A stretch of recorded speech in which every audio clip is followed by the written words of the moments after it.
0099, celeridad de los procesos judiciales y laborales. Seguidamente, tendremos la participación como ponente del señor doctor Leopoldo Gamarra Vilches, con el tema el recurso de casación laboral. Vamos a dar una breve reseña del señor doctor Leopoldo Gamarra Vilches, doctor cum laude en Derecho por la Universidad de Alcalá, España, magíster en Economía y Relaciones Laborales por la Pontificia Universidad Católica del Perú, máster en Seguridad Social por la Universidad de Alcalá y la Organización Iberoamericana de la Seguridad Social en España, abogado por la Universidad Nacional Mayor de San Marcos, profesor titular y coordinador de la Maestría de Derecho del Trabajo y la Seguridad Social de la Universidad Nacional Mayor de San Marcos, miembro investigador del Instituto de Estudios Latinoamericanos de la Universidad de Alcalá, España. Asimismo, director de la revista Análisis Laboral de la Asociación Internacional de Revististas de Derecho del Trabajo, miembro de distintas instituciones académicas como la Sociedad Peruana de Derecho de Trabajo y de la Seguridad Social y la Asociación Internacional de Relaciones de Trabajo. Recibimos con un fuerte aplauso al señor doctor Leopoldo Gamarra Vilches.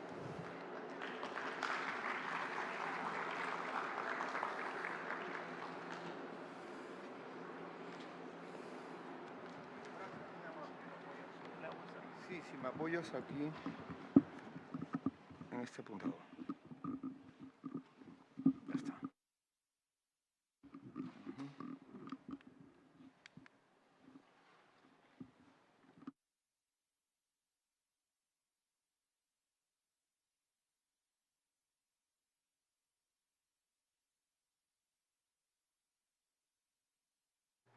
Abajo es, abajo. Sí, sí. Abajo, ese, ahí es. Ahí para que vayas. Ya. Bien, buenas tardes con todos y todas. Agradezco la invitación, especialmente al doctor Edwin Corrales, también la coordinación de estas cuestiones técnicas a la señorita Cintia, de la cabina de proyección, y bueno, y a ustedes por estar presentes en este evento académico importante, que es un congreso. Lamento un poco la hora, ¿no? Sé que después han tenido un gran almuerzo y es un poco complicado, pero hay un tema que me parece muy interesante que se me ha invitado a tratar con ustedes, que es la ley, la casación laboral, la ley 31.699, que es reciente de su aprobación y en realidad está vigente recién hace 2 meses.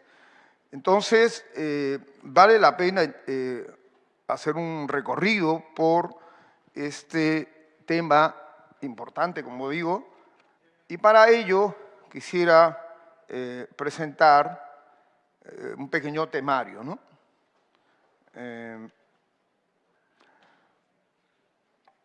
realidad, como primer punto, siempre es bueno recordar, tener los conceptos previos, ¿no es cierto?, el origen, que nos ayude a entender realmente esas instituciones jurídicas que tienen pues, muchos años de existencia en otros continentes, en otras disciplinas y también, por supuesto, en otros sistemas jurídicos, ¿no? Luego ver el íter legislativo, es decir, ese camino de cómo hemos llegado a la ley 31.699 y ustedes como jueces y juezas pues se van a dar cuenta que hay algunas sorpresas que tiene esta ley, ¿no? Y finalmente haré un análisis de los artículos de esta ley para concluir, evidentemente, con algunas conclusiones, ¿no? Bien, entonces, dicho esto, entonces vamos a tocar este primer punto de origen y conceptos.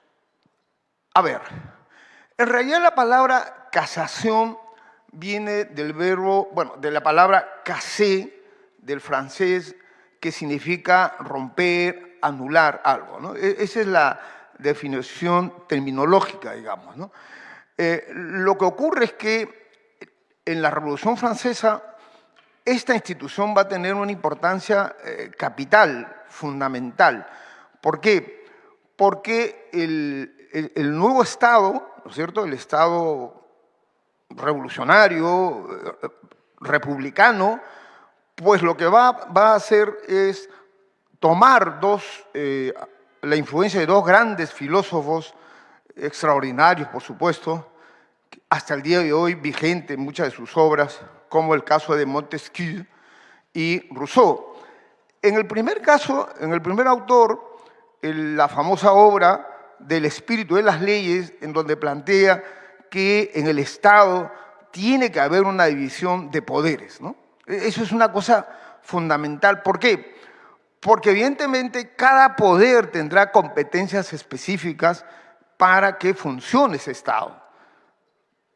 En ese sentido, entonces, luego veremos cómo el Poder Judicial también tiene sus competencias, como el Poder Legislativo, que no se pueden confundir o que no pueden avasallar uno al otro Estado.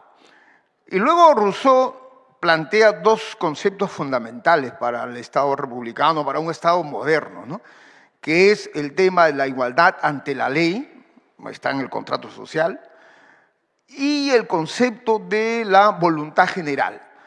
En realidad, el último concepto de voluntad general es fundamental también para el desarrollo de toda institución jurídica, social, y evidentemente con mayor razón de un Estado democrático, un Estado de derecho. Entonces, por eso es que Francia, incluso con los revolucionarios y posteriormente, van a tener el Tribunal de Casación, que es fundamental. ¿Para qué? Para velar justamente el cumplimiento de la ley, para que la ley no pueda distorsionarse.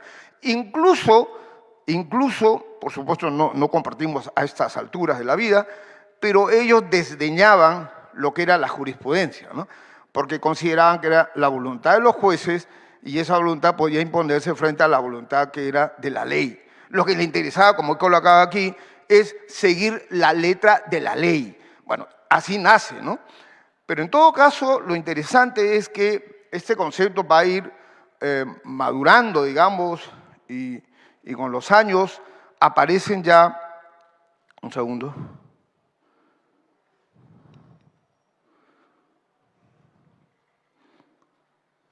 Bueno, lo que quería decir aquí, que no lo he colocado, pero es que se va a dar dos funciones más, una muy conocida como el nomofiláctico, ¿no? La palabra es compuesta, nomofiláctico, ambas palabras provienen del griego, ¿no? Nomo es norma o ley y filáctico es curación, cuidado, ¿no? Por eso que ese término se usa mucho incluso en la medicina. Pero el nomofiláctico va a consistir en cuidar la ley, ¿no es cierto?, hacer que la ley se cumpla. Eso por un lado, que eso va a tener coherencia con este nacimiento en la edad, con la Revolución Francesa. Pero la otra función que viene ya muy posterior es la uniformidad de las sentencias, ¿no es cierto?, de lo que llamamos la jurisprudencia en general, ¿no? Entonces, esos dos conceptos que me parecen interesantes va a dar lugar a que este no sea pues una instancia más, sino sea un recurso extraordinario, ¿no?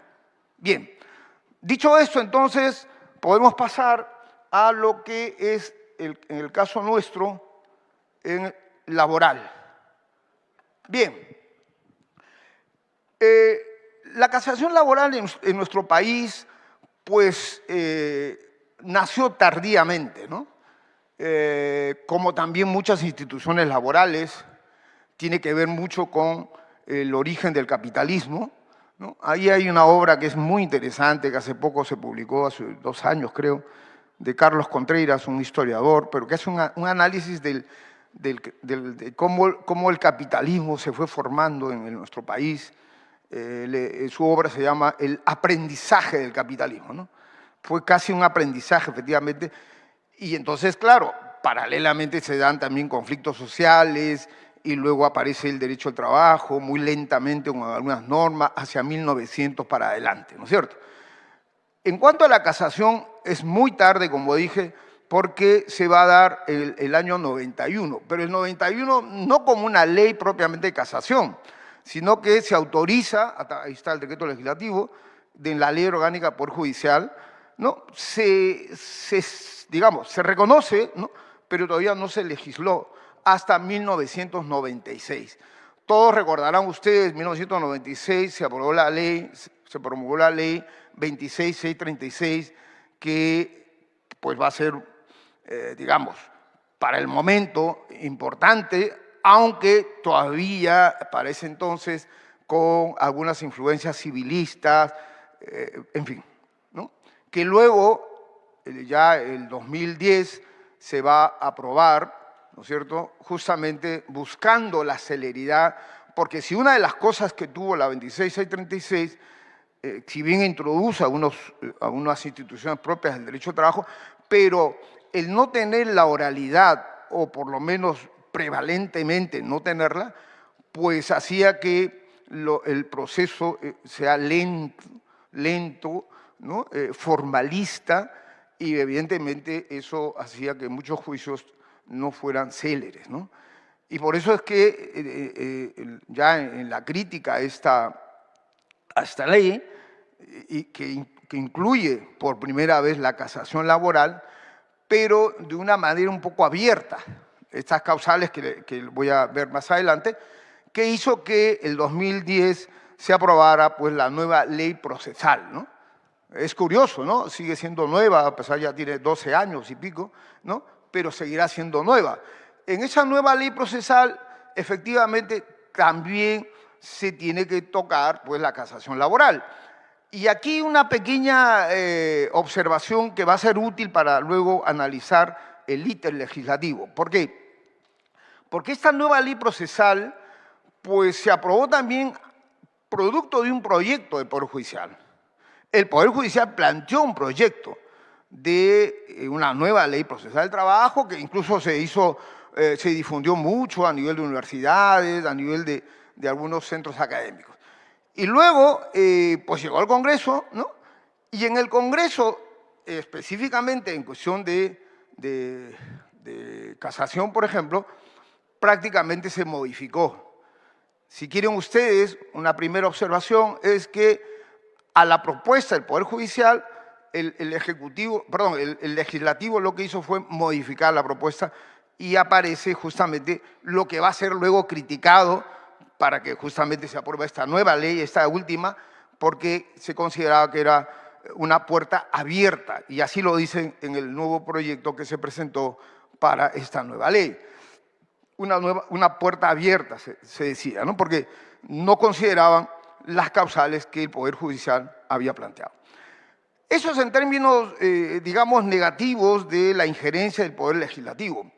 Pero debo decirles también que pues, hubo una injerencia quizás positiva, porque si alguien analiza esta ley, el proyecto, curiosamente, no tenía principios.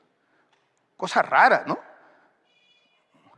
Bueno, yo estaba ahí de secretario técnico en la Comisión de Trabajo y observamos este tema de que una ley tan importante no puede dejar de tener principios, más todavía en una ley procesal de trabajo, ¿no? Si algo se busca es una autonomía dogmática, que lo tiene de alguna manera, pero también buscamos una autonomía normativa, ¿no?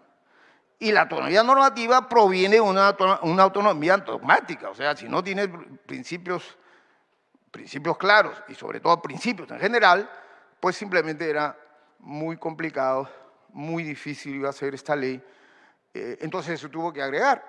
Y claro, un poco a la carrera se tomaron los principios que estaban en la 26636, agregando el 02, ¿no?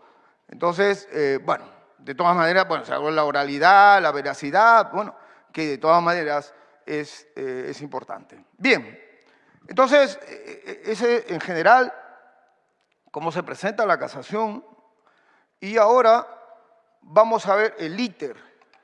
Ya voy a ingresar propiamente a la ley, ¿no? La ley 31.699 es la que se acaba de aprobar, como dije, promulgar, y está vigente hace 2 meses, y por lo tanto vale la pena hacer este camino de cómo hemos llegado a esta ley. Rápidamente debo decir que el Poder Judicial, al igual que en la primera ley, la nueva Ley Procesal del Trabajo, la 29.497, pues el Poder Judicial presentó una propuesta de modificación.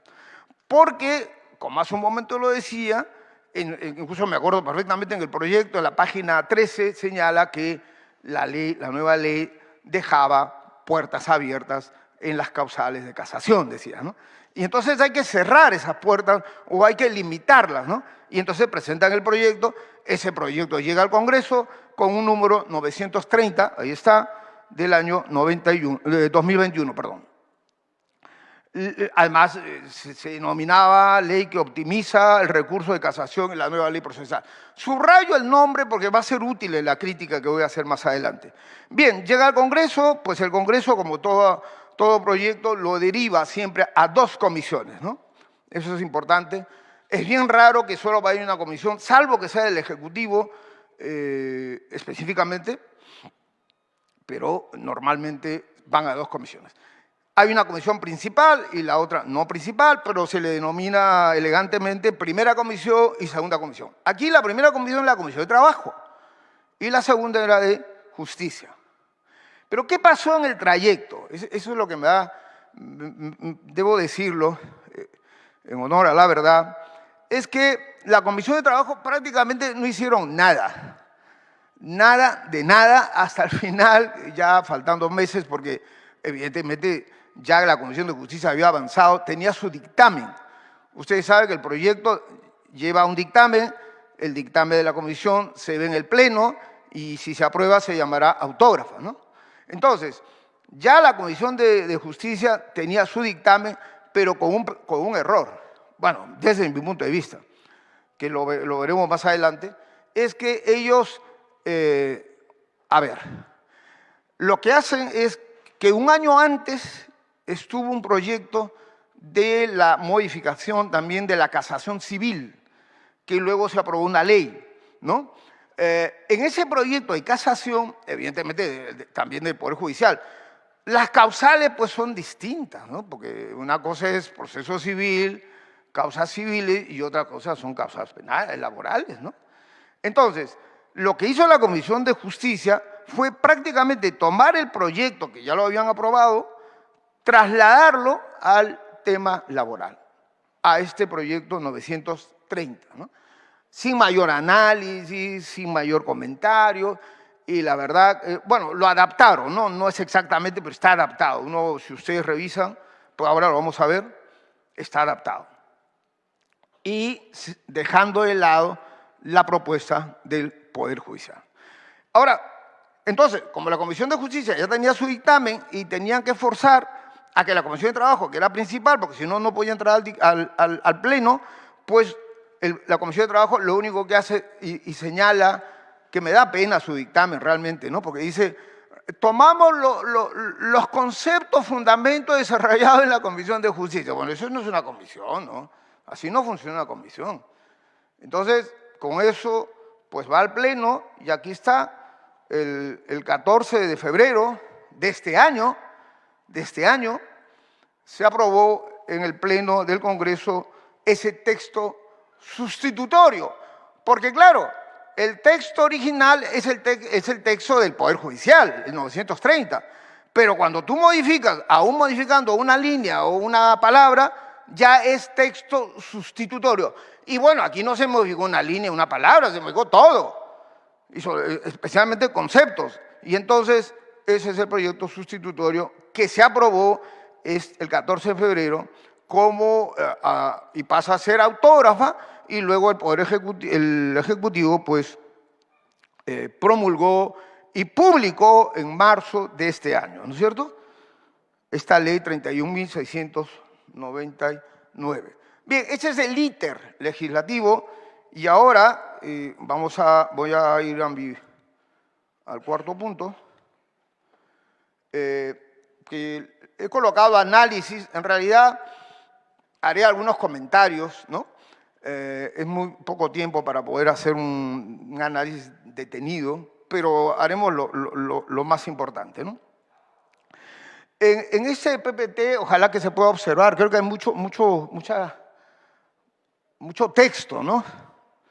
Debo despedir a mi asistente, o a mi asistenta, porque tengo dos, porque demasiado texto, o sea, no se va a entender. Yo lo dejé, no lo vi en el momento. Bueno, pero lo interesante es que está la ley, la nueva ley procesal, ¿no?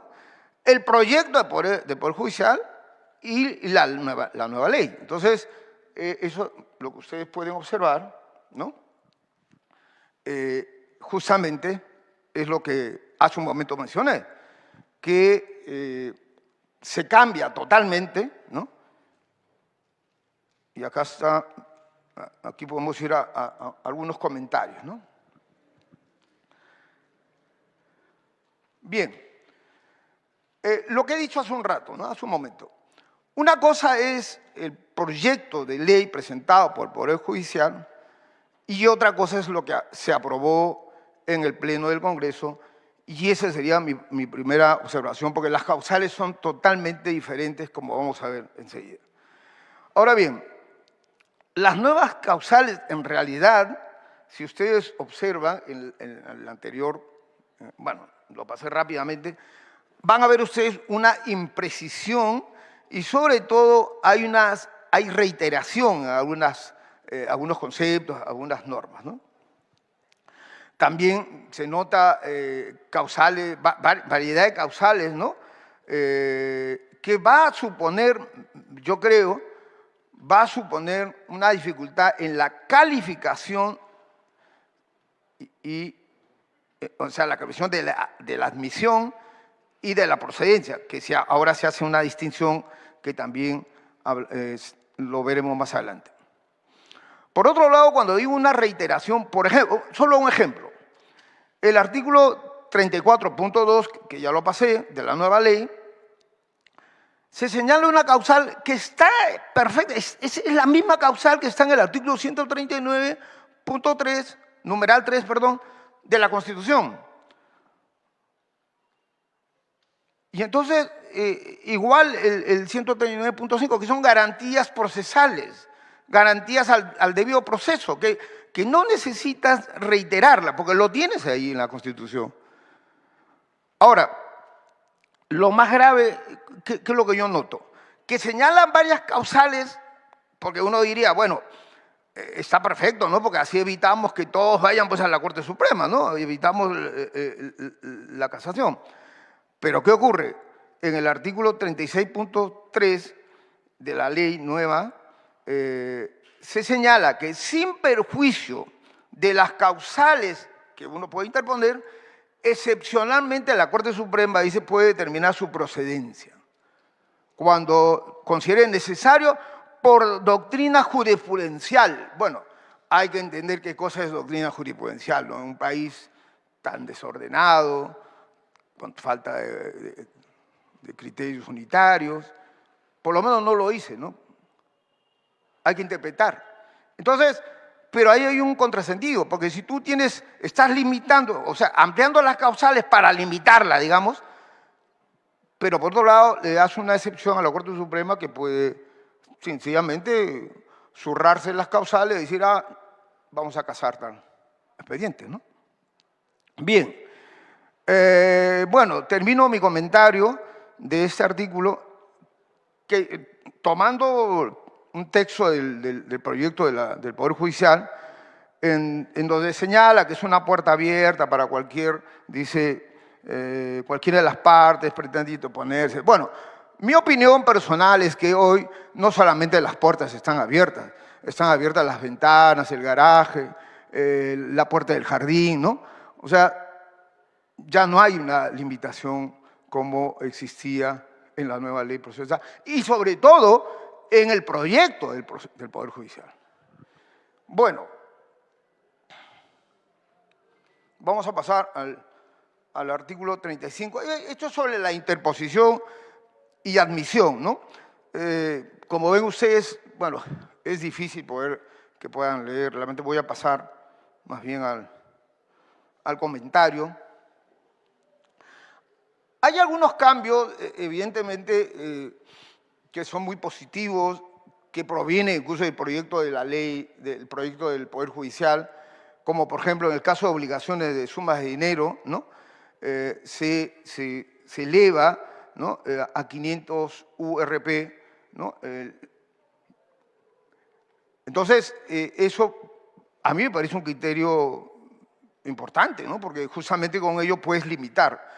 No me parece que estés afectando un derecho, ¿no? Simplemente lo que estás colocando son, digamos, elementos que permitan que se pueda implementar, ¿no es cierto? Luego, por ejemplo, hoy en día se hace una división muy clara entre la admisibilidad y la procedencia, ¿no? Ahora las Cortes Superiores son las que van a declarar si son admisibles o no, o sea, la admisibilidad, y la Corte Suprema declarará si es procedente o no. Eso es un cambio también interesante, pero que proviene también del proyecto del Poder Judicial, o sea que eso lo tomaron literal. No obstante, y aquí viene una pequeña observación conceptual, ¿no? Cuando nosotros usamos hasta ahora la admisibilidad, es como se refiere a un defecto subsanable, ¿cierto? Eso es lo típico. O sea, dice, me han declarado, o sea, no me admitieron, hay una admisibilidad ahí y me dan un pequeño plazo, qué sé yo lo puedo superar. Ahora no, con la ley se conceptúa que es un rechazo definitivo.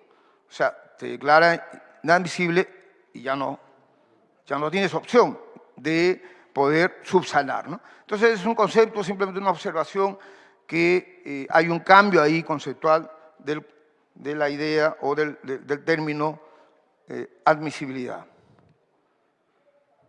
Bien, ahora el artículo 36 se refiere a la procedencia, ¿no es cierto? En este caso, claro, ya hemos señalado que aquí ya no le corresponde a la sala superior, sino que esa admisibilidad pues tiene que ver con las Cortes Superiores, ¿correcto? Ahora bien, también algo positivo, por ejemplo, para evitar justamente que esto se convierta pues, que se sigan abriendo las puertas, es que se introduce una institución interesante, es la doble conformidad, dice, ¿no? Es decir, si en primera instancia y en segunda fallan de manera similar, pues no daría pie a una casación. Pero el problema es que aún se dé la doble conformidad, como hace un rato mencioné, la Corte Suprema puede solicitar por un interés casacional o un interés jurisprudencial, ¿no? Entonces, con eso se rompe esa posibilidad. Bueno, me parece contradictorio, pero bueno. Y por otro lado, esto ya es un poquito complicado decirlo en un ambiente de jueces, ¿no? Al final no sé si por dónde puedo salir, pero es complicado, ¿por qué? Porque evidentemente cuando hablamos de doble conformidad, pues no estamos hablando de una unidad de criterio, ¿no? De la predictividad jurídica. Puede ocurrir que haya doble conformidad, pero que en el fondo no están manejando los mismos conceptos, ojo, ¿no? Ocurre eso. Una cosa es la parte resolutiva y otra cosa es todo el desarrollo de la fundamentación. Entonces, yo no sé si ahí habrá criterio, unidad de criterio. Yo, un poco fuera del mundo judicial, pero uno lee sentencias, puede ver, estudiar, y veo que a veces no hay lo que uno desea, ¿no? Esta unidad de criterio, este desarrollo dogmático, por llamar así, que supone predictibilidad también. Entonces, no sé si quiero decir, estaríamos frente a la doble conformidad, estaríamos frente a dos problemas, ¿no? El primer problema es que la Corte te puede decir que no, te declara una excepción, y la otra es que, la Corte Suprema me refiero, ¿no?, por un interés casacional, y la otra es que habría que ver si efectivamente existe pues, esa unidad y esa predictibilidad, ¿no? Bueno, la tramitación y competencia. Bueno, aquí, bueno, en cuanto a la tramitación, hay un punto que es nuevo, pero eso viene del civil, ¿eh? Por eso que digo, acá esto es medio complicado. Mire, se exige la concurrencia de las partes, ya está, ¿no? Pero yo me pregunto, pero si la casación es un tema exclusivamente jurídico, no vas a ver hechos, ¿no es cierto? Vas a revisar lo jurídico. Entonces, me parece que no debería haber esa limitación. ¿Por qué? Porque si no asiste las partes, o sea, dice, la falta de comparecencia injustificada del abogado de la parte recurrente da lugar a la improcedencia del recurso de casación. Ahora, qué curioso, ¿no? Porque si la Corte ya emitió, digamos, o sea, ya aceptó la procedencia, luego va a declarar una improcedencia. O sea, no sé si me captan el sentido, ¿no?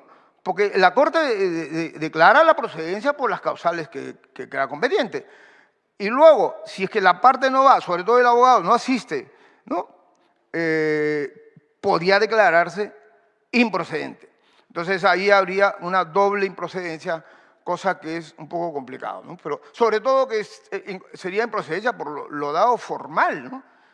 Yo me pregunto aquí, en todo caso, esta ley todavía está para debatir, si la concurrencia, por X razones justificables, no sé, puede llevar a ese extremo tan grave, ¿no? Me parece que rompes la lógica, ¿no? Porque si la Corte Suprema va a revisar, o va a analizar no el hecho en sí del juicio, sino el tema jurídico, evidentemente no tiene sentido de si puede estar o no estar, no interesa, me parece. Bien, luego la ley introduce un artículo, de la manera como se suele hacer en nuestro país, el 37A, para no desequilibrar la ley, ¿no? Para determinar la competencia efectivamente de las salas de derecho constitucional y social, ¿no? Bien. No obstante, señalamos que la Corte no constituye una instancia ni le corresponde evaluar hechos o pruebas, ¿no?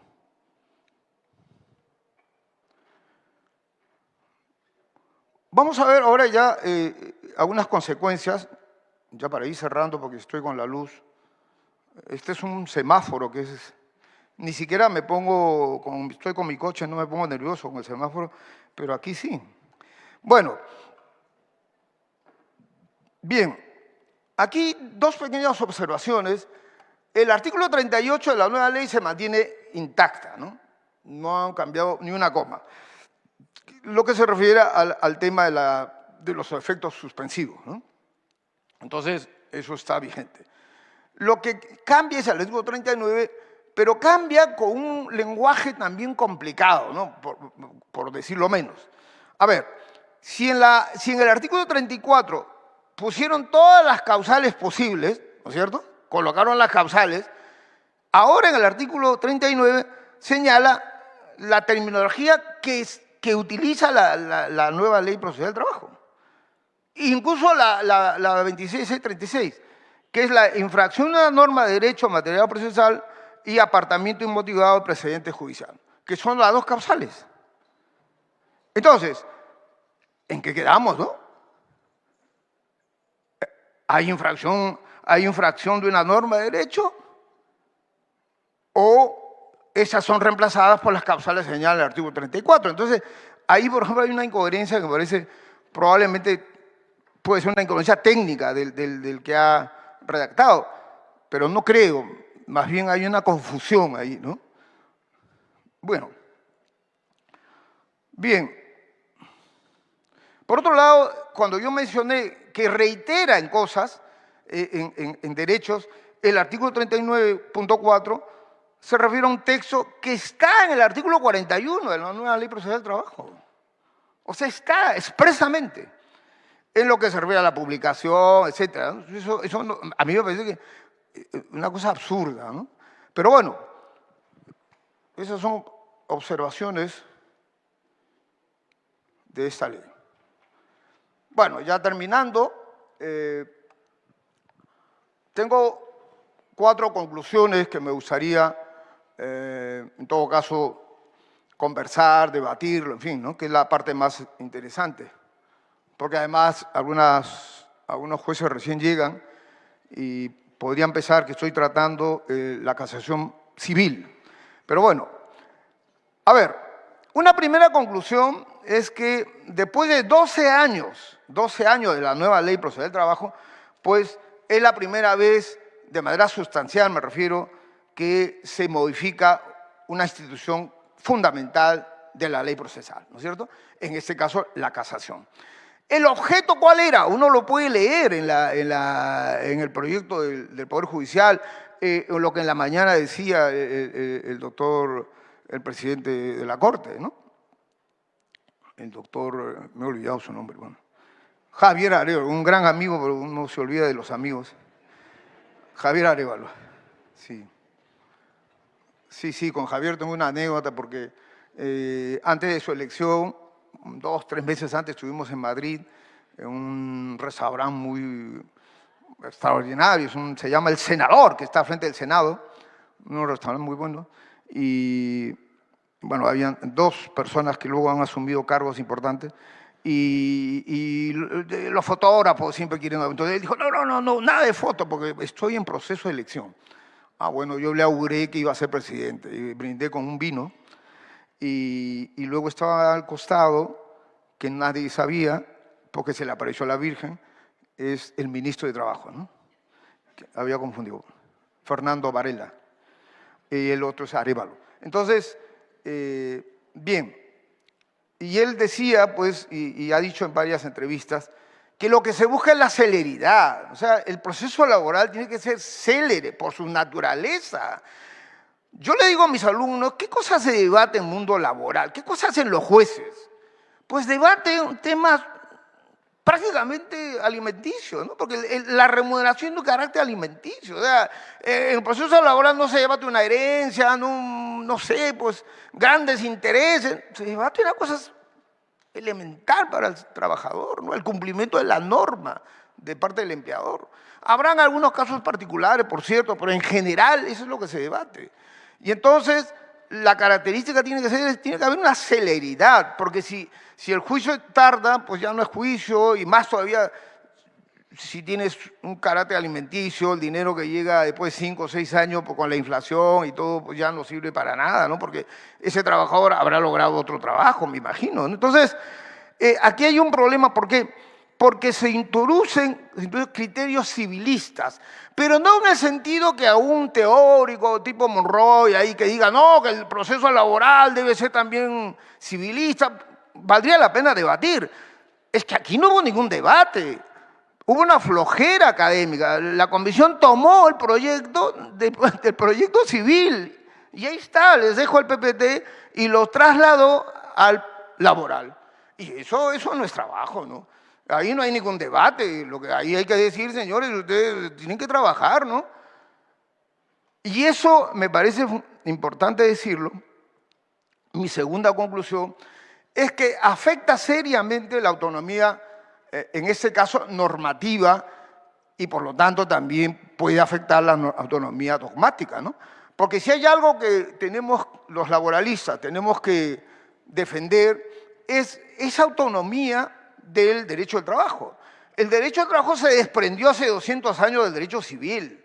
Le comentaba a una amiga jueza, es como el caso de los padres, ¿no? Los hijos son otros, no tienen nada que ver con sus padres en el sentido de autonomía, de libertad. Y entonces igual, el derecho civil ya no puede regir normas laborales, ¿no? Los conceptos laborales. Ahora, claro, hay una perversión en nuestra nueva ley también, ¿no?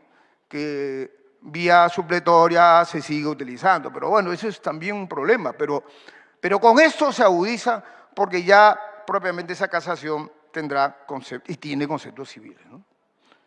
Entonces me parece interesante decir a los jueces que lo que tenemos que buscar es esa autonomía dogmática y normativa. Sé que en el procesal es complicado, porque nadie puede dudar que el derecho individual, el derecho colectivo, que se llaman derechos sustantivos, pues hay autonomía dogmática. Nadie puede pensar que el contrato se regula por el Código Civil, ¿no? O normativa, me refiero.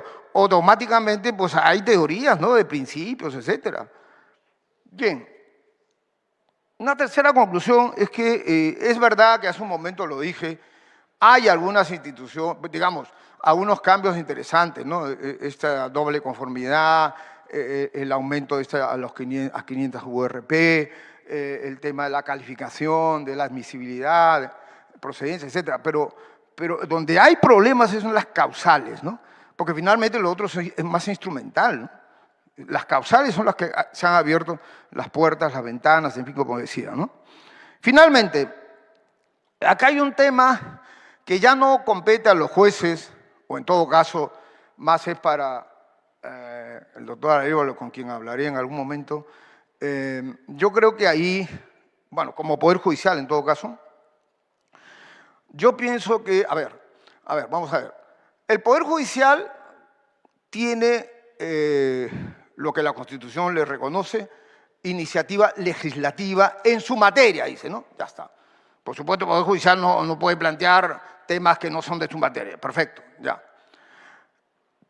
Ahora bien, al igual que el Ejecutivo, con la diferencia es que en el Ejecutivo tiene preferencia, es el proceso preferente en el Congreso de la República, y normalmente, y lo digo eso por experiencia, normalmente casi se aprueba como está, como lo plantea el Ejecutivo. Pero es curioso que de otros poderes, como el Poder Judicial, posiblemente nunca le hacen caso. Acabo de decirle, el primer cambio fue con la nueva Ley Procesal del Trabajo. En la nueva Ley Procesal del Trabajo, las causales de la casación no eran las que se aprobaron. Es la primera modificatoria. Y esta es más grave, porque el Poder Judicial, insistiendo en las causales, ahora pues se han aumentado y se han abierto las puertas. Entonces, ahí me parece que habría que plantear algo al Congreso de la República, una modificatoria de la Constitución, no sé, una ley, no sé, con doble, quizás aprobada en doble legislatura, no sé, pero tendríamos que plantear que debe haber un respeto a la institución que está planteando una modificatoria, porque si no, al final, como comúnmente se dice, pues el remedio llega a ser, ¿no? Es peor que la enfermedad, ¿no? Entonces, porque, como les he reseñado, pues el proyecto del Poder Ejecutivo, perdón, del Poder Legislativo no se contempló en la comisión, en las dos comisiones, ¿no? Con la gravedad que la Comisión de Trabajo simplemente copió la Comisión de Justicia. O sea que ahí más grave todavía, porque esperábamos que la Comisión de Trabajo, como siempre se hizo, pues tienen técnicos, se supone, ¿no?, que conocen mejor estos temas para poder aprobar. Bien, dicho esto, sí, ya está, ya me pusieron rojo, así que pues les agradezco muchísimo nuevamente y encantado cualquier pregunta, aclaración. Muchas gracias. Gracias. ¿Va a haber una pequeña ronda de preguntas luego, señor? Así que no hay ningún problema. Seguidamente, invitamos al señor doctor Víctor Antonio Castillo León, juez supremo titular de la Corte Suprema de Justicia de la República y presidente de la Cuarta Sala de Derecho Constitucional y Social Permanente. Y presidente de la Cuarta Sala de Derecho Constitucional y Social. Anteriormente se desempeñó como juez supremo titular de la Corte Superior de Justicia de la Libertad, en la cual integró y presidió la primera sala especializada laboral. Asimismo, es docente universitario y docente de la Academia de la Magistratura. Recibimos con un fuerte aplauso al señor doctor Víctor Antonio Castillo León. Buenas tardes.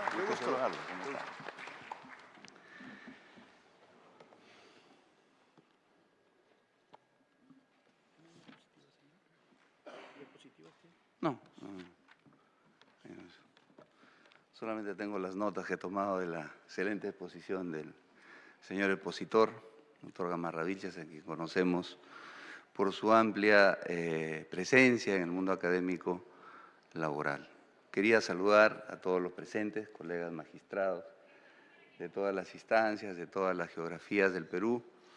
Siempre es grato reunirnos con ustedes para intercambiar algunas ideas. Hoy me toca comentar la exposición del doctor Gamarra, lo hemos escuchado con mucha atención y el tiempo que tengo es cortísimo, así es que voy a dar algunas pinceladas, algunas en clave de comentario, en otras en clave de conformidad y en otras de discrepancia también con algunas ideas, ¿no? Por ejemplo, el origen francés de la casación últimamente se está poniendo en debate, seguramente ustedes están al tanto de las discusiones doctrinarias, se ha descubierto más bien un origen inglés, no es tan importante, pero sí tiene que ver con una institución que verdaderamente está en ciernes todavía en nuestra realidad latinoamericana y en general en el mundo romano-germánico. Los propios europeos no encuentran el modelo de casación ideal y siguen discutiendo cuál buscar la piedra filosofal, cuál es verdaderamente el camino que hay que seguir para que la Corte Suprema cumpla un papel de cierre, de órgano de cierre del sistema de justicia. Bien, sobre el origen de la casación en el Perú también lo ha tratado el doctor Gamarra y convengo en el tiempo, son más o menos 30 años de casación laboral si lo contamos desde la vigencia de la Ley Orgánica del Poder Judicial, y unos 5 menos si lo contamos desde la vigencia de la actual ley o de la derogada Ley Procesal del Trabajo. Se ha avanzado muy poco. Ese es mi comentario general. Hemos perdido el tiempo y no hemos generado esas doctrinas a las que se refería el doctor Gamarra. No tenemos un plexo doctrinario suficiente o capaz de soportar lo que ahora de manera muy avanzada nos plantea la Ley 39.699. O sea, ¿cuáles son las doctrinas de las que hay que echar mano? Hay que echarnos a buscar o hay que echarnos a sistematizar, y creo que actualmente uno de los principales roles que debe tener la Corte Casatoria en materia laboral es sistematizar su propia jurisprudencia para ver cuáles tienen el peso, la calidad de doctrina y cuáles no. Hay que hacer una separación de la paja y del trigo. Bien, sobre el íter legislativo de la Ley 31699, yo quería más bien cerrar ese debate, pues me parece muy interesante conversarlo, pero hablando de Realpolitik, tenemos una ley vigente y eso es lo que tenemos que aplicar y eso es lo que tenemos que cumplir. Que la ley actual es muy mala respecto al proyecto presentado por la Corte Suprema, y yo no lo calificaría así porque me parece que lo que ha hecho el legislador es ponerse a tono con una tendencia mundial que trata al derecho recursal como una técnica estándar. O sea, lo que se está buscando en realidad es usar una sola técnica casatoria para la materia civil, penal, laboral, etcétera, etcétera. ¿Afecta eso la autonomía disciplinaria del derecho procesal del trabajo? Yo creo que no. Yo creo que no, porque el derecho impugnatorio es un derecho neutro. No tiene colores, no tiene sabores. Y es cierto que si la casación laboral, si la ley procesal de trabajo regula la técnica casatoria, por técnica de especificidad, uno diría, pues la casación laboral debería tener algunas características especiales, ¿cierto? Bueno, las tiene, pero en general lo que el legislador ha tratado de construir, creo, con buen criterio, porque tiene una visión de futuro, es establecer una única técnica estándar que sea aplicable para todas las materias, salvo pequeñas diferencias, o como diríamos los abogados, mutatis mutandis, ¿no?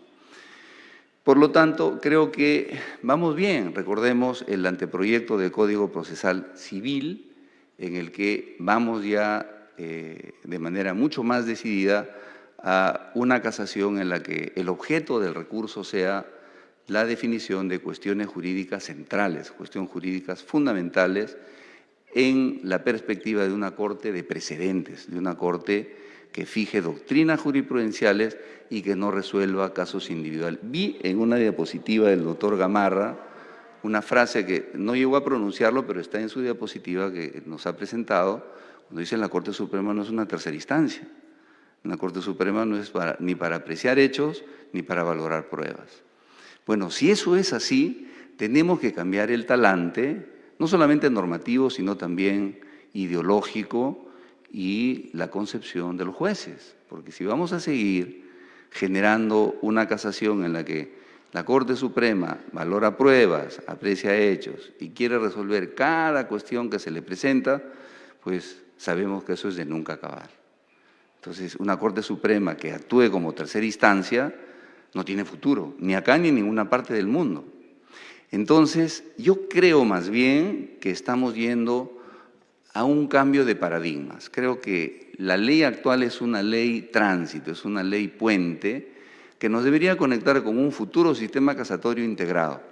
Saben ustedes que el Poder Judicial está discutiendo ya un anteproyecto de Código General de Casación, transversal a todas las especialidades y en la que se plantean nuevos paradigmas, salas, solamente 3 salas que vean los fondos y una suerte de salas satélites que vean las calificaciones.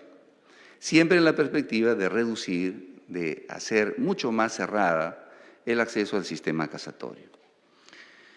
Bien, sobre el análisis del artículo 34 nos decía nuestro expositor que no se ha respetado la propuesta del Poder Judicial y que hay una suerte de reiteración al establecer en las causales del artículo 34, las nuevas causales del artículo 34, que son las causales de procedencia, las garantías constitucionales. También tengo ahí una opinión distinta, se la voy a plantear al señor expositor para que haga sus aclaraciones si lo considera, pero creo que las nuevas causales de casación no son peores a las anteriores, simplemente son distintas y creo que son mejores en realidad porque dicen algo que nunca decía la casación ni civil ni laboral hasta antes de la reforma de la casación civil de octubre del año pasado, que las garantías materiales y procesales de la Constitución son causales de casación. Creo que esto, que parece un cambio intrascendente, en realidad es fundamental porque nos cambia la manera de ver no solamente la casación, sino la función de la justicia ordinaria. Siempre hemos tenido esa posición apocada de creer que el juez ordinario es un juez de legalidad y no es un juez de constitucionalidad. Creo que el cambio de la redacción de las causales de la casación laboral cambia totalmente esa visión. Si es que a alguien no le ha quedado claro de que el juez laboral es un juez constitucional, como ya lo esclareció el Tribunal Constitucional, allá cuando dio el precedente Bailón Flores, por ejemplo, como ustedes recordarán, del año 2005. Pero todavía nos queda ese rezago cultural y siempre los jueces ordinarios nos consideramos como que nuestro trabajo es el control de la ley y no la conformidad de la ley a la Constitución y no la conformidad de la ley a los tratados internacionales o lo que se conoce actualmente como el control de convencionalidad. Entonces, yo creo que esta incorporación de las garantías constitucionales al artículo 34 para nada resienten la técnica casatoria. ¿Por qué? Porque en contrapartida, la nueva norma de la casación laboral eleva los filtros, y eleva los filtros de admisibilidad y eleva los filtros de procedencia. Y ahora tenemos, si nos ponemos a contar todas las causales de improcedencia que tiene entre el artículo 35 y 36, nuestra ley casatoria, pues van arriba de los 15, de las 15 causales de improcedencia. Entonces, hay causales de procedencia en mayor detalle, pero se han multiplicado geométricamente el número de causales de improcedencia en aras de lograr el mismo objetivo de reducir el acceso a la casación, ya sea por vía de control de admisibilidad que le corresponde a los tribunales superiores o ya sea por vía del control de procedencia que le corresponde a exclusividad a la Corte Suprema. Nos decía nuestro expositor que no está de acuerdo con la procedencia excepcional. Y yo no estoy de acuerdo con el expositor, pero sí estoy consciente de los peligros que trae la procedencia excepcional.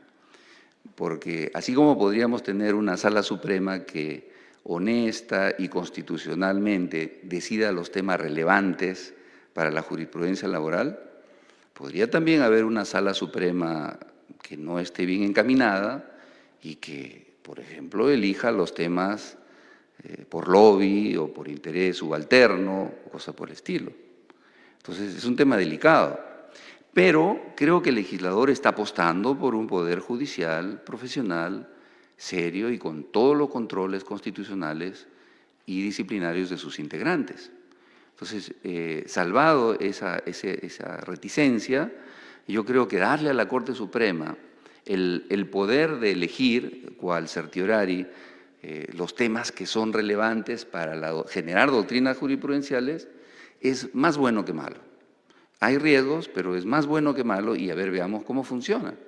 En materia penal, por ejemplo, la procedencia excepcional ya viene con el Código Procesal Penal y la Corte Suprema en materia penal lo ha empleado muy poco.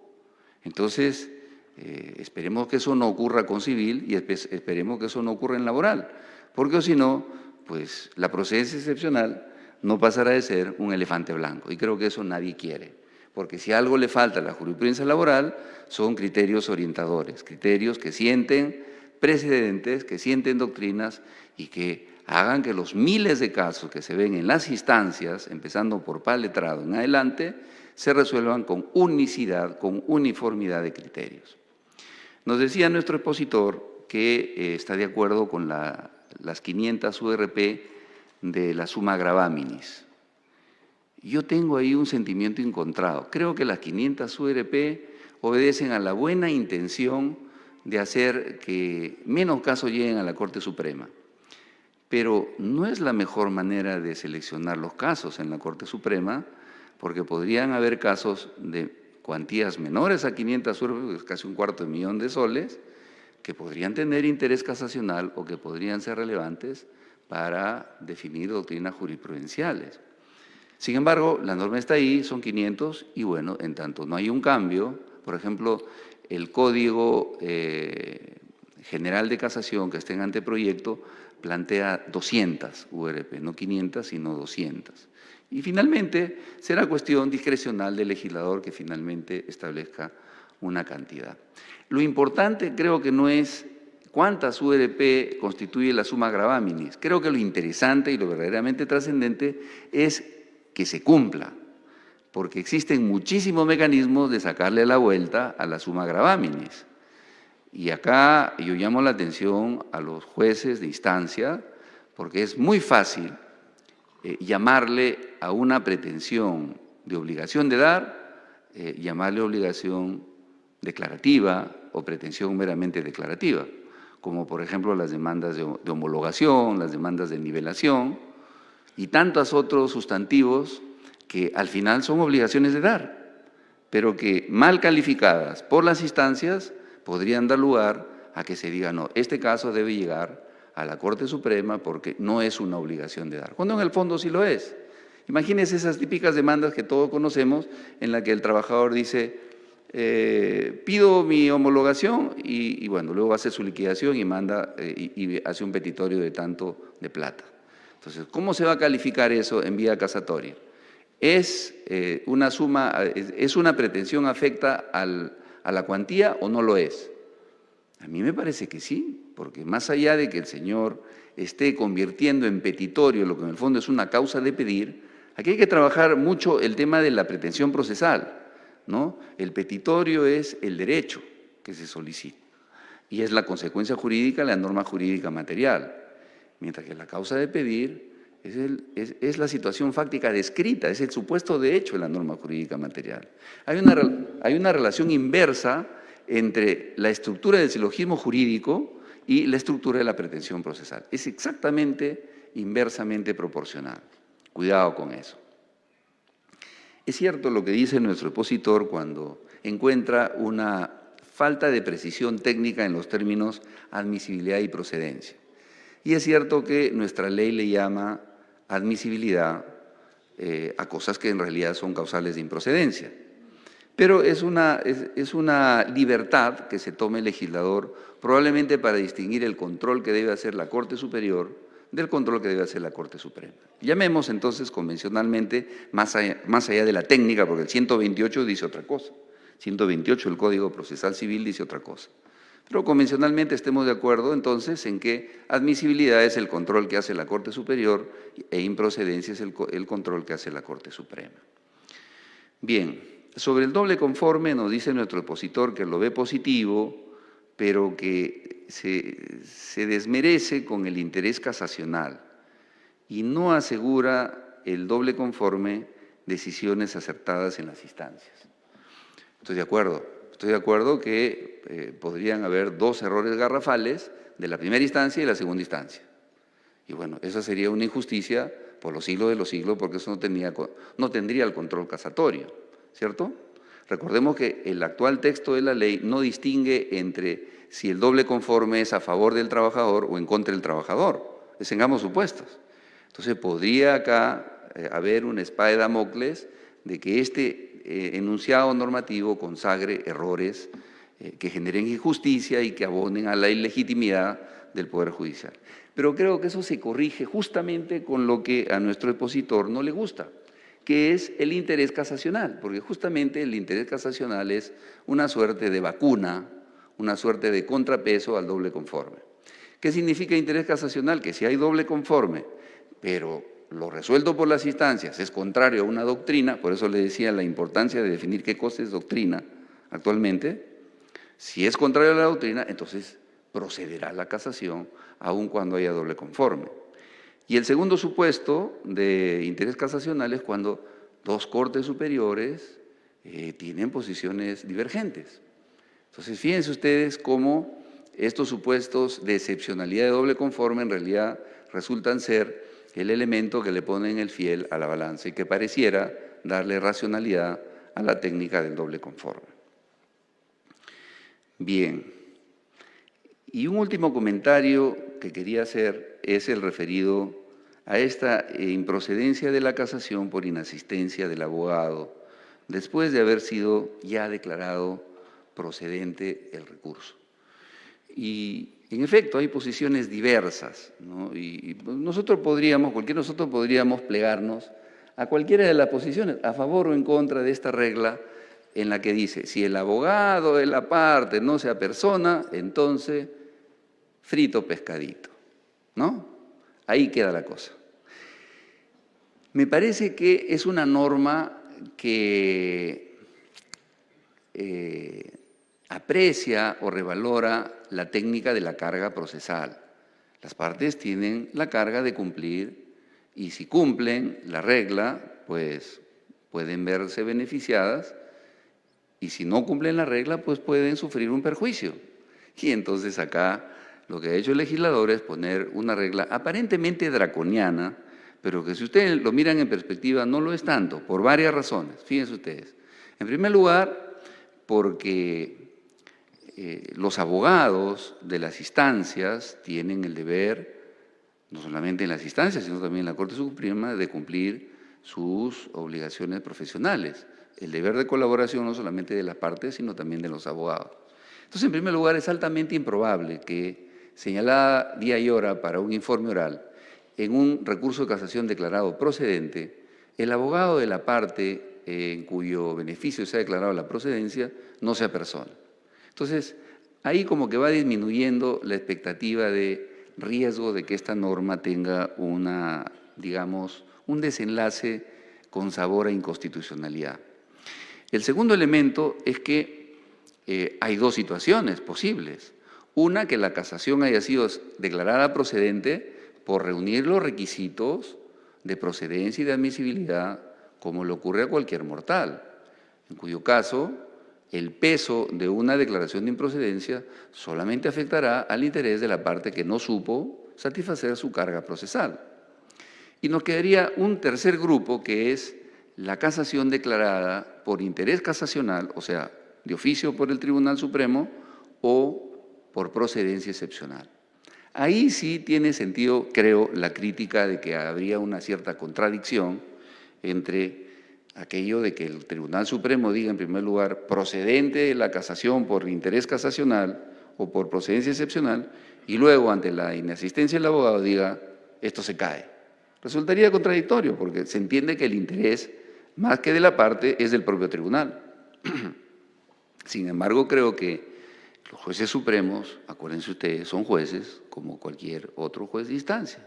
Los jueces tendrán que saber distinguir los alcances de la norma y podrán establecer distinciones y podrán decir, señores, yo no voy a mandar a archivar ni voy a declarar improcedente el recurso de casación solamente porque el abogado no vino, le podrá poner una multa, podrá poner otro tipo de sanción y simplemente podrá abocarse al conocimiento del fondo aun cuando el abogado no se haya personado. Entonces, como vemos, no es una regla absoluta que genere el apocalipsis y más bien creo que lo único que se necesita es un Tribunal Supremo debidamente empoderado para ver las diferentes situaciones y los diferentes tipos de efectos que podrían tener el cumplimiento no de esta carga procesal.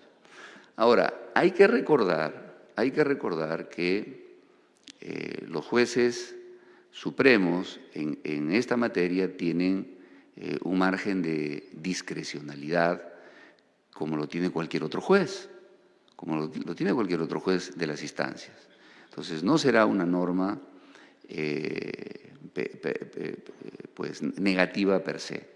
Ahora, las ventajas de esta regla sobre la improcedencia por inasistencia del abogado creo que son manifiestas.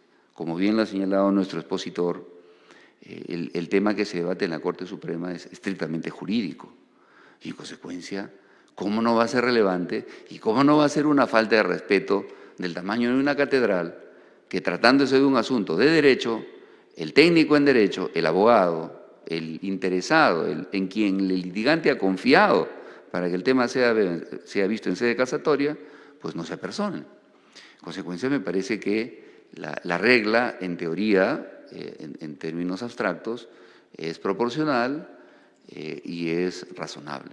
Y lo demás tiene que ver con un tribunal que tenga dos dedos de frente y sepa aplicarlo correctamente, sin cometer abusos y sin cometer excesos. Y para terminar, todavía no veo ninguna luz roja en la pantalla, supongo, será por eso, fíjese usted.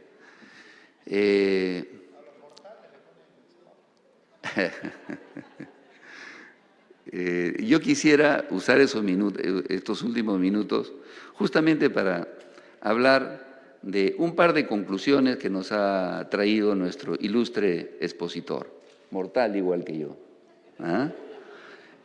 La primera, dice modificación después de 12 años. Sinceramente, me gusta más la ley 26636 que la ley 29497 en materia de casación. Si ustedes se fijan bien, la 29497 del año 2010 es una fiel copia de la modificación de la casación civil del año 2009, que fue modificada un año antes de la Ley Procesal del Trabajo. Y si ustedes buscan normas protectoras en la especialidad laboral en materia de casación, esas normas protectoras están en la Ley 26636. Por ejemplo, la Ley 26636 no permitía la casación por debido proceso y solamente permitía por causales materiales, número uno. Número dos, la Ley 26636 tenía un talante protector, y apareció un primer color de la luz. La Ley 26636, repito, tenía el tema de que no permitía la casación por temas procesales, sino solamente por temas materiales. ¿Qué es lo que buscaba? ¿Cuál era la ratio de esa regla? Oiga, la justicia laboral es una justicia social, es una justicia de emergencia. No podemos estar diluyendo los debates en temas procesales. La Corte Suprema fue de diferente criterio y abrió una esclusa a la procedencia procesal con la ley anterior. Y si ustedes se fijan bien en la ley procesal anterior, las causales apuntaban, ahora ya no está vigente, pero todavía en la Corte Suprema se siguen viendo casos con la ley 2636, las causales de la ley anterior apuntaban a un control material más que a un control procesal. Y ya para ir terminando, nos decía nuestro expositor que con la nueva ley se introducen criterios civilistas. Yo no comparto ese enfoque, creo que soy un acérrimo defensor de la especialidad laboral, pero creo que hay técnicas neutras, como le digo, como la técnica impugnatoria. Y en la técnica impugnatoria el futuro es la casación estándar, la casación civil, penal, laboral, familia, la misma. ¿Por qué? Porque lo que busca la casación no tiene nada que ver con la tutela social desde el punto de vista procesal. La tutela social no lo dan las normas procesales, la tutela social lo dan las normas materiales. Entonces, en tanto se interprete y se aplique correctamente las normas sustantivas, entonces ustedes van a tener una Corte Suprema cumpliendo su función de nomofilaquia y su función de unificación de doctrina. Y finalmente decía nuestro opositor, se afecta la autonomía normativa y dogmática con la nueva normativa. Con mucho respeto, no comparto ese criterio porque creo que la norma laboral nueva, si bien es cierto, toma distancia del proyecto que oportunamente presentó el Poder Judicial, lo que hace es transitar ese camino, creo, sin retorno hacia la técnica impugnatoria estándar. Y si ustedes se fijan, entre la casación civil y la casación laboral hay pequeños detalles, como por ejemplo el tercer inciso, me parece el artículo 34, que incorpora la infracción normativa, por ejemplo, la infracción de los convenios internacionales de derechos humanos, los convenios de la OIT, etcétera. Pero son pequeñas cosas que si ustedes las sacan, no cambia nada el talante y la estructura general del diseño normativo. Entonces, prácticamente ahorita lo que tenemos es la misma casación en materia penal, civil y laboral. Lo que tenemos que hacer es interpretar y aplicar bien el derecho material, el derecho laboral y hacer de que todos los ciudadanos del Perú reciban una misma respuesta, porque de eso se trata el sistema casatorio y las funciones de la casación, que son la correcta interpretación y aplicación de la ley y la uniformidad de la jurisprudencia. Muchas gracias.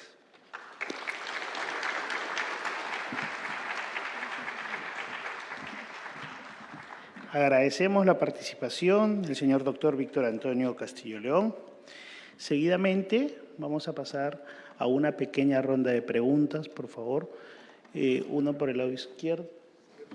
Señor, no hay problema. Sí, unos minutos. Sí. Perdonen, me siento obligado a hacer unas pequeñas aclaraciones, ¿no? Porque el doctor Castillo León ha sido muy enfático en algunas cosas que me parecen interesantes. En primer lugar, cuando me refería al origen del derecho francés, no es solamente en términos históricos, cronológicos, sino el concepto que se tuvo con la Revolución Francesa, que después se aprobó el Tribunal de Casación. Por eso mencioné a estos dos grandes filósofos, ¿no? A Montesquieu y a Rousseau, que establecen claramente lo que es un Estado de Derecho, un Estado, a partir de él, Estado moderno, ¿no? ¿Qué cosa prima en un Estado moderno? Es la ley. Es la ley. Rousseau empieza escribiendo que todos somos iguales ante la ley, y eso es lo que se aplicó con la Revolución Francesa. Y luego el Estado moderno vino hasta los años 40 aplicando el Estado de Derecho. Es verdad que en otros continentes, en otros países aparece el Estado social de Derecho, que son los estados de bienestar, que son adelanto de la humanidad y que nosotros ni siquiera nos acercamos, solo tenemos Estado de Derecho. Pero en fin. Entonces, ¿qué prima de un Estado de Derecho? Prima la ley, la igualdad ante la ley, y lo que prima no es la opinión del juez, con todo el respeto de mis colegas, ¿no? Lo que prima es la ley. Y evidentemente para ello, para no apartarse de ese concepto, por eso es que uno de las funciones modernas de la casación, una es de que sea nomofilático, para poder proteger, digamos, esta ley. En ese sentido, entonces, la casación me parece que esa es la finalidad, no tanto luego si aparecieron en otros sistemas jurídicos como el common law, etcétera, pues eso es muy posterior, pero el origen real, el origen además conceptual de la garantía de las leyes, ese aparece en la Revolución Francesa.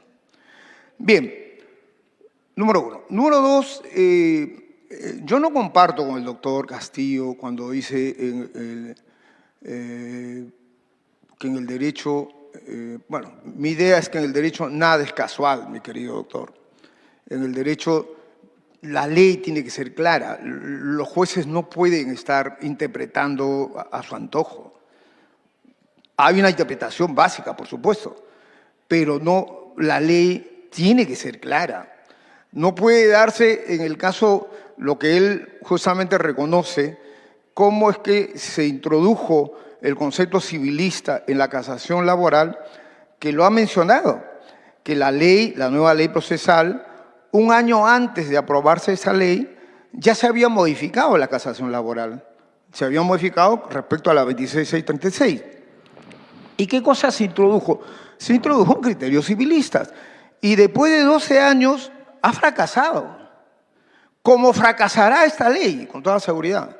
Entonces, bueno, si el criterio civilista es bueno y es la panacea, pues miren, vean ustedes mejor que yo, que son jueces, que esto de la casación, con la nueva ley procesal, con criterio civilista, en esa institución, fracasó. Entonces, por ese lado me parece preocupante. Ahora, hay algunos cambios, es verdad, pero yo no creo, honestamente, en que ahí discrepo, porque es un tema ya muy teórico, no sé si sea pertinente en este ambiente, pero seamos claros, ¿no? El derecho laboral, sustantivo, como instrumental, el procesal, tiene que tener autonomía, ¿no? A mí no me parece que una sola casación, por más que sea una cosa hermenéutica, instrumental, sea única, porque la realidad es otra, ¿no? Se regula otra cosa, son conflictos distintos y por lo tanto tienen que haber también respuestas distintas. Entonces, ese es el origen del derecho al trabajo y por lo tanto yo creo que más bien tenemos que ir a esa autonomía normativa, ¿no? Nos hemos quedado en una normativa dogmática, teórica, doctrinaria, pero en el procesal nos falta todavía ese paso grande que hay que dar en la norma, que no me parece tampoco difícil. No obstante, bueno, hay cosas que se están avanzando, ¿no? Y ya respecto a la ley en sí, bueno, ahí el doctor coincide en muchos cambios, yo también algunas cosas me parecen importantes, pero ahí noto una contradicción, ¿no? Porque si el doctor está analizando y dice, bueno, mire, el tema de la excepcionalidad de la Corte Suprema, efectivamente, pues hay un peligro, ¿no?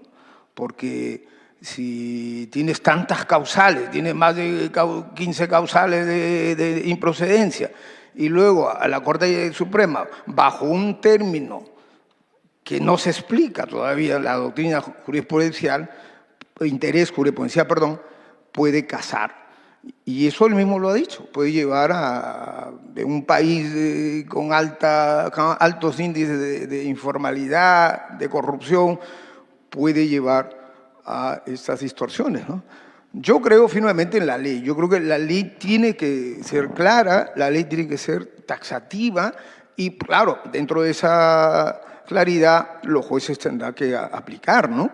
Habrá una interpretación, pero lo que no puede hacerse es dar toda la facultad vía interpretación, porque luego, ¿cómo regulas eso? O sea, ¿cómo fiscalizas? ¿Cómo haces que realmente se cumpla, ¿no? En fin. En todo caso, como digo, son temas más, algunos temas teóricos, pero comparto con usted en que algo se ha avanzado, aunque ambos hemos reconocido que esta ley tiene esa influencia civilista del proyecto. O sea, Yo no, a ver, yo puedo debatir, hay que debatir, evidentemente, pero lo que yo les he mostrado, y eso ustedes lo pueden ver, piden el archivo en el Congreso de la República o por internet, qué sé yo, lo que van a ver ustedes es el traslado de las causales de procedencia que está en el proyecto y en la ley, lógicamente, procesal civil, el traslado sin mayor cambio a la ley, a la nueva ley, esta ley 31.699. Eso es lo que da mi crítica, que es el segundo cambio. El primer cambio fue un año antes de la nueva ley procesal. También el Poder Judicial planteó un proyecto y no cambiaron. O sea, simplemente, no acataron, no debatieron lo que el Poder Judicial había planteado, sino más bien había un criterio ahí evidentemente civil. Bueno, muchas gracias. No sé si me permites un minuto. Sí. Bueno, sin ánimo de debatir, dos cositas puntuales a lo que ha señalado el doctor Gamarra. Sobre el origen inglés de la casación francesa, recomiendo la lectura de un reciente estudio del profesor español Jordi Nieva Fenol, que explica, mucho antes de la producción de la Revolución Francesa, la llegada de los elementos producidos en la doctrina y en la filosofía inglesa, de lo que luego ha sido el control casatorio, que en el caso inglés se hizo a través de la Cámara de los Lores y que luego fue emulado a través del modelo casatorio por Francia. El doctor Gamarra dice que esta ley fracasará de manera tajante y bastante contundente. Y yo no sé si fracasará, es probable que fracase, porque casi todas las leyes en el Perú tienen un mal resultado. Si ustedes se ponen a pensar en todas las normativas, normalmente es como el embriagarse, ¿no? Hay un momento de alegría, de euforia, hasta que al final ya viene la depresión y el dolor de cabeza, ¿cierto? Y eso pasa con las normas en el Perú y específicamente con las normas procesales. No sé si fracasará, es posible que ocurra, pero yo digo algo que es muy al margen de las normas. Las normas no hacen el derecho. El derecho lo hacen las normas más los aplicadores de ellas. Y normalmente las normas fracasan cuando los jueces, y en este caso los jueces laborales, no estamos a la altura de su aplicación. Por ejemplo, para que esta norma no fracase, tenemos que empezar a mejorar la optimización del proceso laboral, desde la instancia, desde la calificación de la demanda. Porque es una norma que hace que el 95% de causas van a terminar en la segunda instancia, sea el juez especializado revisor o sea la sala laboral. Entonces, empecemos por optimizar el proceso laboral, sigamos hablando de oralidad. Creo que hay otros temas en este Congreso, hablar de prueba, hablar de una serie de temas para mejorar la respuesta de la jurisdicción. La solución a la justicia laboral no está en la Corte Suprema y no está en la casación, está en el juez de instancia, en el juez de primer grado, en el juez de paz letrado y en la necesidad de dar una respuesta certera. Claro, la Corte Suprema tiene que cumplir un rol que hasta ahora no lo ha venido cumpliendo. Y esperemos que con este cambio, hace 2 meses que se ha dado esta norma, la Corte Suprema se ponga las pilas y empiece a producir doctrinas jurisprudenciales. Entonces, ese es mi comentario final. No creamos en que las soluciones vienen de la mano de las normas. Las soluciones verdaderas, reales, institucionales y trascendentes en el tiempo, lo hacemos los jueces. Y el gran reto justamente está en el auditorio selecto que nos escucha y nos ve esta tarde. Muchas gracias.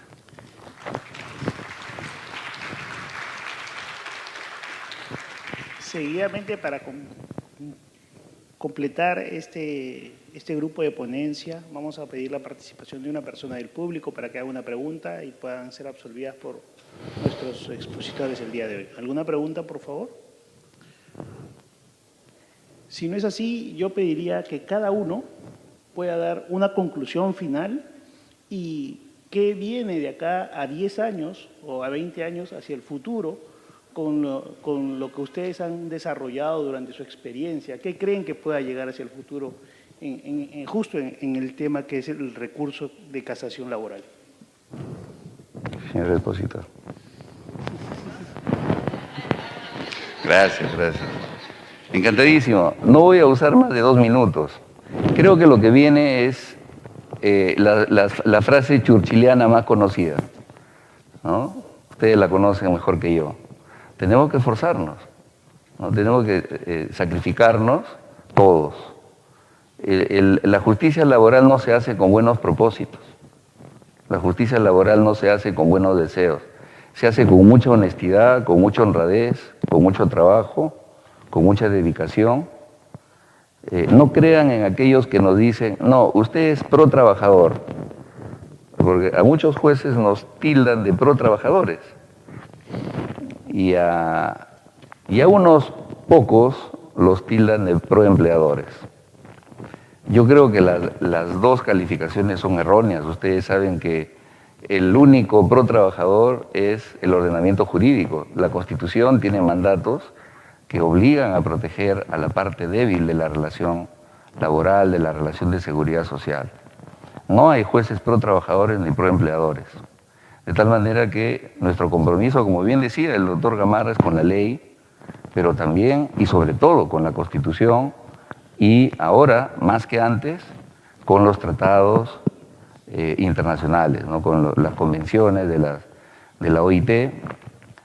Hace 8 años participé en el curso que brinda la OIT en diferentes partes del mundo, lo dictó acá en Lima, tuve la suerte de asistir acá, y una de las principales quejas de los expositores de la OIT eran de que nadie cita los convenios de la OIT, a pesar de que un alto número está ratificado por el Perú. Y aún sin estar ratificados, ustedes saben que los tratados de la OIT, inclusive las convenciones no ratificadas, tienen la calidad de recomendaciones merced a la Constitución de la OIT que así lo ordena.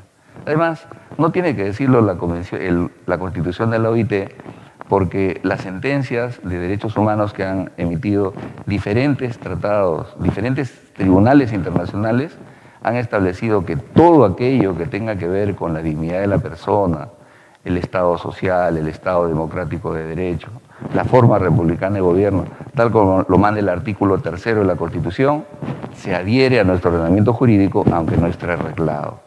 Entonces, de aquí a 10 años probablemente lo que veamos sea a los jueces que queden en servicio, serán los más jóvenes, otros nos habremos ido del Poder Judicial. Lo que veremos será lo mismo, una lucha constante por la justicia, en la que en el mundo laboral sabemos hay factores económicos, factores políticos, factores de todo tipo, y lo que espero ver siempre es una lucha constante por la legalidad y la constitucionalidad en el derecho del trabajo. Y obviamente en las normas procesales que son instrumentales de ese derecho. No me hago muchas ilusiones de un futuro perfecto, pero creo que actualmente el Poder Judicial, y esta es una muestra, tiene un excelente plantel de magistrados laboralistas en todo el Perú. Y esa es la garantía de una justicia de calidad. No lo es la justicia casatoria. La justicia de calidad viene de las instancias. Por lo tanto, yo lo que propongo es un trabajo cohesionado, articulado, para que tanto los pronunciamientos de la Corte Suprema que están por darse, como los pronunciamientos de los jueces superiores, de los jueces de primera instancia, vayan en la línea de dar uniformidad al derecho, porque eso es lo que nos falta, que el juez de Tacna y el juez de Tumbes resuelvan con criterios más o menos parecidos, el juez de la Sierra, el juez de la Selva, el juez de la Costa. La uniformidad, que es uno de los grandes valores de nuestro modelo casatorio, debería ser lo que finalmente sea el baremo de qué tanto hemos avanzado en uno, en dos, en un lustro o en 2 lustros. Ese es mi mejor deseo. Gracias. Bueno, quisiera aprovechar las palabras del doctor Castillo León. La primera parte, la verdad que me impresiona mucho su voluntarismo, ¿no? O sea, de los jueces es algo loable. No obstante, estoy convencido que ese voluntarismo puede complicarse si es que no se tienen leyes claras, leyes además con autonomía, ¿no? Y en ese sentido debemos recordar que el derecho al trabajo es un derecho totalmente distinto a todos los derechos existentes, ¿no? Y su origen, perdone que haga una digresión, pero no es tanto solo el ser protector en el sentido clásico, ¿no?, de la palabra, de lo que se decía abogados o jueces pro trabajador, etc. Mi visión va más allá, ¿no? Va más allá en el sentido de sociedad. Porque finalmente, ¿qué cosa originó el derecho? ¿Por qué nace el derecho al trabajo? En términos jurídicos, yo creo que es por este principio tan viejo, tan antiguo, aristotélico además, que es la desigualdad compensada, ¿no? Es decir, nosotros no tratamos igual a los desiguales, así de simple, decía Aristóteles. Y entonces, esa desigualdad jurídica, no me refiero a económica ni social, que también partidos políticos, incluye gremios empresariales, ¿no?, porque son derechos colectivos, se ejercen colectivamente. Y ese es el papel importante de estas instituciones. Ningún país puede vivir sin instituciones como los partidos políticos, ¿no? Nuestra desgracia en Perú como Estado, pues pasamos por los partidos políticos. Aquí ni siquiera existe, ¿no? Hay dueños de partidos, que es una vergüenza, ¿no? Incomparable, pues, no sé, a España, Francia, que tiene, pues, bipartismo, o Estados Unidos, donde posibilitan realmente el desarrollo de una sociedad democrática, una sociedad desarrollada, ¿no? Entonces, a mí me parece que ese es el fundamento del derecho al trabajo, que hace que justamente tenga principios propios y normas propias. Yo no estoy de acuerdo que... yo no creo que en el derecho haya cosas neutras, herramientas neutras, no me parece. Ahí discrepo con el doctor Castillo. Nada es neutro en el derecho, mi querido doctor. Entonces, tendríamos que avanzar hacia autonomía dogmática y normativa. Ahora bien, para no aburrirlos, ¿qué cosa espero de aquí? Esa era la pregunta, ¿no? Bueno, espero que todos los de aquí estén en la Corte Suprema, me imagino, ¿no? Todos sean jueces supremos. Y bueno, quizás algunos ya no lleguemos, ¿no? Pero bueno, lo que yo espero es que en nuestro país podamos avanzar en la seguridad jurídica, ¿no? Porque estas cosas que estamos debatiendo, sea casación, sea demanda, sea procesos penales, lo que sea, todo tiene que ver con la seguridad jurídica, ¿no? No puede ser que en nuestro país una persona, o sea, se mate por robarle un celular, los atracos que vemos todos los días, ¿no? Juicios que demoran 7, 8 años, etc. Entonces, todo eso afecta a la seguridad jurídica, afecta al país, afecta a las personas. Entonces, ¿cuál es mi apuesta? Creo firmemente, ojalá que los jóvenes puedan tomar, ¿no?, seriamente, analizar estos problemas y plantear la solución, ¿no? Y la solución pasa, creo yo, por una seguridad jurídica, por tener leyes claras, por supuesto que también cambios sociales, todo, ¿no? Pero en materia laboral a mí me parece fundamental esta autonomía. ¿Lo hemos logrado ya en derecho individual? Sí. En derecho colectivo también. Bueno, el seguro social también nos falta todavía en procesal del trabajo, ¿no? Y para acabar, una cosa decía el doctor Castillo respecto al incumplimiento, justamente ese tema de seguridad jurídica, pues, ¿no? Les cuento una anécdota así que puede pintar un poco lo que quiero decir. Estando en Madrid, me invitaron a una exposición en la OIS, la Organización Iberoamericana de Seguridad Social. Y resulta que algunos funcionarios, sobre todo la presidenta de esa organización, que es colombiana, había olvidado que esa organización nació en el Perú, nació en Lima, en una reunión de presidentes en esa época, en los años 90, nació en Lima. Y por supuesto, nosotros descuidados, etcétera, nunca participamos y ni siquiera, bueno, somos miembros, pero no tenemos ninguna injerencia ni nada, ¿no? Bueno, eso es para contar, para decirles esa anécdota. Otra, que esto ya es una cosa más, digamos, de legislación, ¿no? En 1952, en el mundo, la OIT, hablando de normas internacionales, de normas de la OIT, aprobaron un convenio, famoso convenio 102 de seguridad social, de la seguridad social mínima en el mundo, ¿no? Y por supuesto, ustedes saben cómo funciona la OIT, pues los países participan de la tripartita, votan, aprueban todo. Hasta ahí no hay problema porque la OIT no va a obligar a su cumplimiento.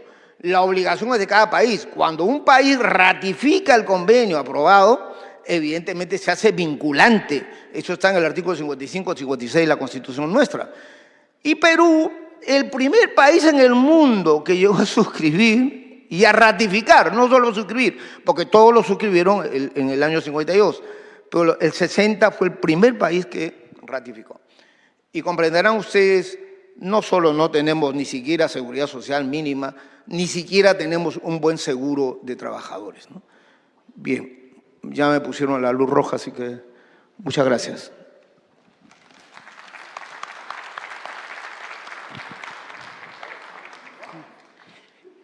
Culminando este espacio, invitamos al señor doctor Edman Rodríguez Vázquez, responsable del programa presupuestal 0099, Celeridad de los Procesos Judiciales, para la entrega de un reconocimiento, primero al señor Leopoldo Gamarra Vilches.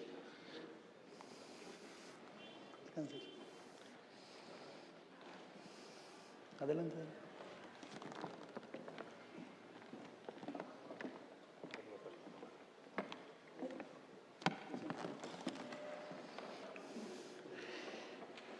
Un fuerte aplauso, por favor.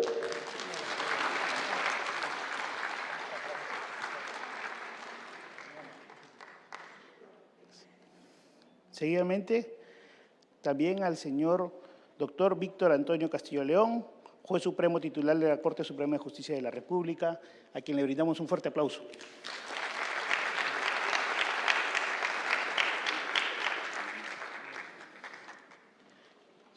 Muchísimas gracias. Ha sido un muy bonito debate y estos espacios son para esto, para poder aprender, debatir. Muchísimas gracias. Seguidamente tendremos la ponencia Competencia de los jueces de paz, letrado laboral, 9º Pleno Jurisdiccional Supremo en materia laboral, a cargo del señor doctor Víctor Raúl Balca Guaylupo, a quien recibimos con un fuerte aplauso.